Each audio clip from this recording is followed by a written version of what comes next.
Welcome back to Teachers Talking Teaching. We are so grateful to have Amie with us to talk about early literacy. Amie's been an elementary school teacher and has a ton of experience with elementary literacy and particularly early literacy. Mm-hmm. And we know that that's been such a hot topic in our education community about the reading wars and the science of reading and what it means to teach little ones to read. So tell us about your experience and what you think is most important in teaching our little ones to read. Well, I love teaching reading. It's my favorite thing to teach. It's really fun to get to have kids that come in and they might not even know the whole alphabet. Mm-hmm. They certainly don't know all of the sounds.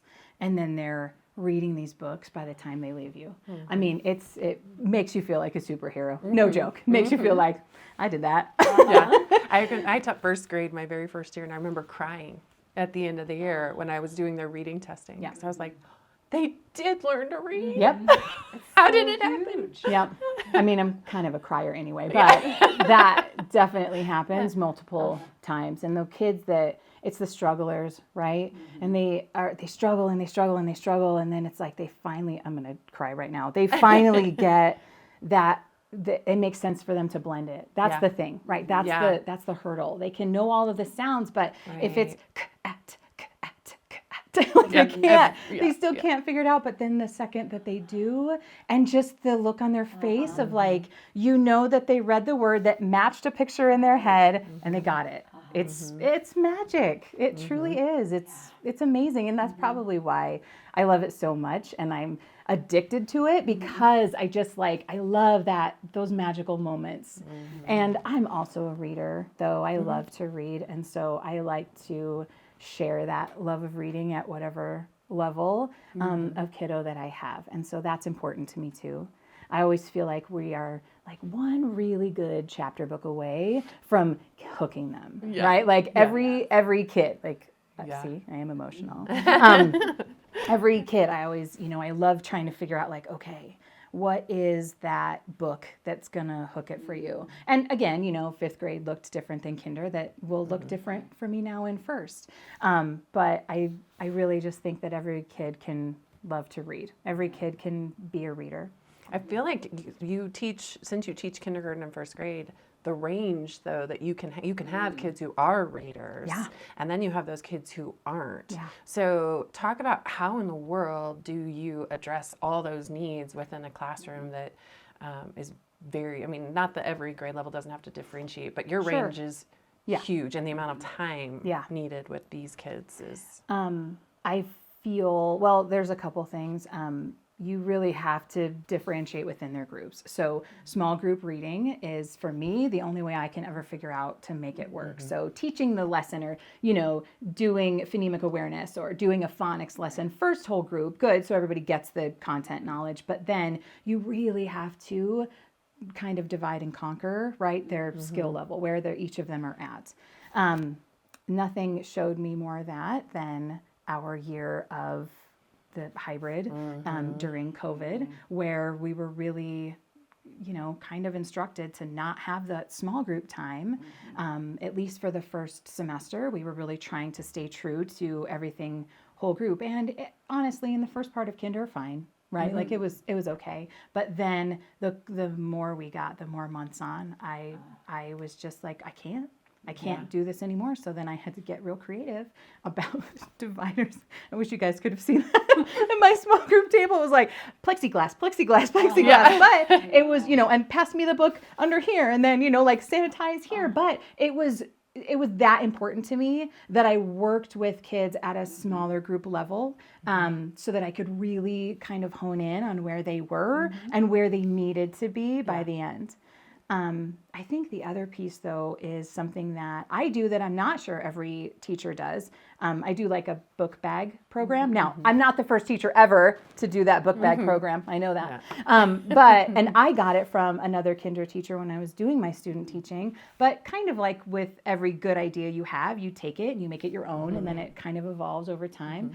It's something that I call II reading, which is independent, individual reading. And I just kind of started calling it that. And it's just where I sit with the kid at a book at their own level and we read together. So I do it at least once a week with every kid. Takes a long time, as you can imagine. So, it's a lot about being efficient. And sometimes with those kids that can read those longer books or harder books, it's about hearing a couple pages, right? It's not necessarily about completing the whole book. And then when you have the kiddo that's still struggling to blend, then it's about doing a sentence, just trying to get a couple of those words or just the directionality wherever it is that they're at. And so that individual time that I have with them, one, is fun and they love it, but two is just so insightful for exactly where they are and where they need to go and kind of like the skills that they are getting right then, which is really it, right? Everybody, okay, well, they need this skill, this skill, this skill, but really it's like, oh, but they're conquering that one right there. And the success that they feel when they read that book it's amazing. Yeah. It's amazing. And so that's a program that I would do no matter what school I was at. It's kind of part of me now. And so I feel like I can't do it without, because again, I'm addicted to it. It's my favorite time of the day. Well, minus the read aloud, because I am a real big sucker for the read aloud. I can't ever give that up. But again, just making sure that they have that independent, individual time reading with me.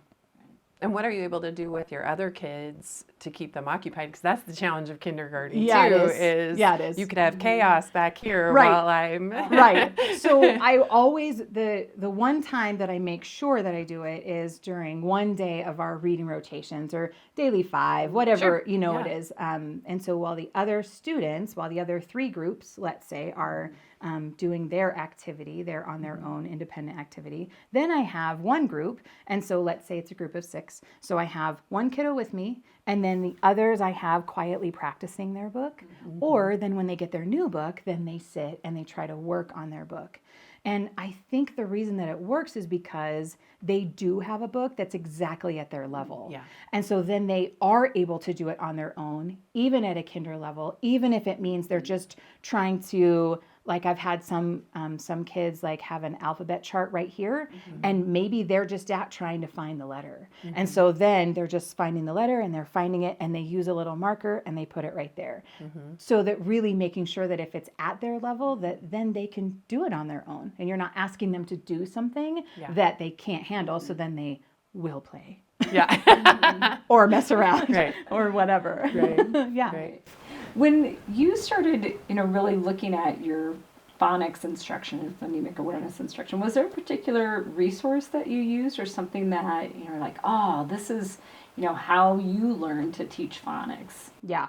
So I was so fortunate to have such an amazing teammate who, Tara, I'm going to name her. Tara is an incredible teacher. I always say she is the teacheriest teacher I know, because whereas like my drive is always kids, right? Like I love kids. I love hanging out with them. Her drive is really that instruction. Like that's why together we're perfect. We're a little yin yang right there. But that's like where she thrives. And so I was so fortunate to work right next to her, because she would always do the research, and she's looking for those resources of, what are the best things we can do. So about 5 years ago, when the conversation of phonemic awareness first came around, she's talking to people at the district who are doing the trainings, and lo and behold, it's what we used to call a big blue book that now we know in kinder is the Haggerty book, that now everyone is like, this is it, this is the resource. Well, I was lucky enough to have such a super smart teacher friend that she, was like, this is it, we've got to start with that. So we used that right away. Another huge game changer for me was when I took the OG training. I had the letters training before that, which touches on lots of little pieces, but I feel like I wasn't quite in the grade enough yet to really be able to absorb all of that. It was the summer right before I started teaching kinder that I took it. So I was kind of, I knew, but not really, right, till you get in there, and then you get the training. But Tara and I both were able to take the training, the OG training together, and it explained phonics in a way that it just clicked with me. It was through IMSE, which is also very like hands-on driven. It's multisensory, that's part of the name, and I'm a huge believer in that anyway. So it was kind of like all of those things just really aligned, and I felt like, okay, this is a solid program that I can get behind. And I mean, even now, so I'm in first, I'm at a different school. Lots of them are not OG trained, but I've really tried to show like, this is what I would like to do, and I'm sharing the resources with them, and there is interest there. So the unfortunate part about it is that it's so expensive. And OG training is expensive. But the concepts there, like I said, it was just like it was a game changer. And so it made me realize it's, you have to have that piece of the pie. All teachers struggle with how to make time to teach all of the things. But for me right now, like that's a non-negotiable, just like a chapter book, non-negotiable. But that, is also, it's a non-negotiable that you go through this and you go through these, things. They're multisensory, they're writing in the sand, and they're doing dictation where they're writing the sounds and they're writing small words, and, they're doing a drill where they're telling you the sounds over and over again, even if they have it, because it's just about like that point. It's about that repetition. It's about doing all of the things combined. Well, and you started to hit on writing too, which has to be an integral part of it. So what kind of other things do you really get through? Because again, you've got kids only writing letters to kids who are ready to maybe write paragraphs even. So. And again, I would say that I have been most successful when I do small group writing. So, the structure that I find best is to teach whatever the skill is. Let's say we're working on punctuation, right? So it's making sure that, there's a period or there's a question or whatever it is at the end. And so modeling that sentence, everybody, writes a sentence maybe that's the same together. Then to be able, still in whole group, to walk around and help those kiddos that are struggling while the other kids are writing another sentence that has a question mark or something. And then being able to break it up so that you can kind of choose those kids that are around the same level. Right. And so then being able to work with them. And I've really found that even with like a 10-minute time, 10 to 12 minutes working with them just on their writing is really beneficial. And so it doesn't have to be long, and that's like, that's like a 40-minute if you've got 4 groups in there. And then it's just strategically like, okay, well now for this 10-minute, like you're working on your picture first. And again, this is K1, right? So I understand that 5th graders may not function that same way. But for me, with working with this small group in this way, it's just about giving them the next task. So, part of it is drawing a picture that goes along with their words. That's actually Kinder standard. So that's part of it. Maybe it's reviewing the letters that we're going over. Maybe it's just a handwriting practice that they do before they get to me. So just something where everyone still at their own level, something that they can access that they're doing before then they get to the teacher, to be able to really do that, small group kind of intense 10-minute instruction on that writing. Kinder and first grade teachers are masters at reading students' writing at that stage and decoding it, the orthographic mapping, and being able to say, I know what sound they're trying to it's so true. make, and therefore I understand what words, the underwriting underneath.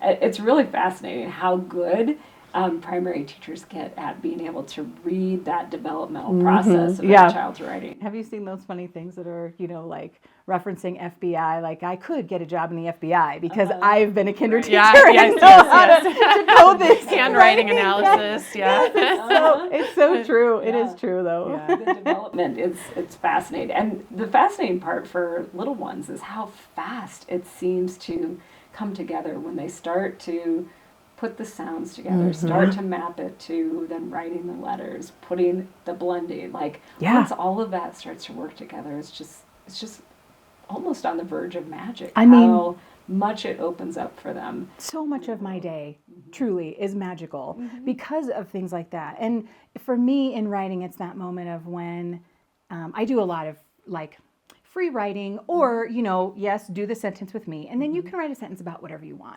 I really like to have them be able to choose what they write about as much as I can, because that magic for me comes when they have the thought, they write the thought on paper, and then I read the thought to them, and they know that they've expressed that thought on paper. I mean, isn't that what? Yeah. That's what writing is. Right. And so they're doing it. They're doing the thing. Yeah. Yeah. Beautiful. Yeah. It is a beautiful thing. Well, Amie, thank you so much for sharing with us about your teaching experience and about your experience teaching early literacy. Thank you for being with us. You're welcome. Thank you.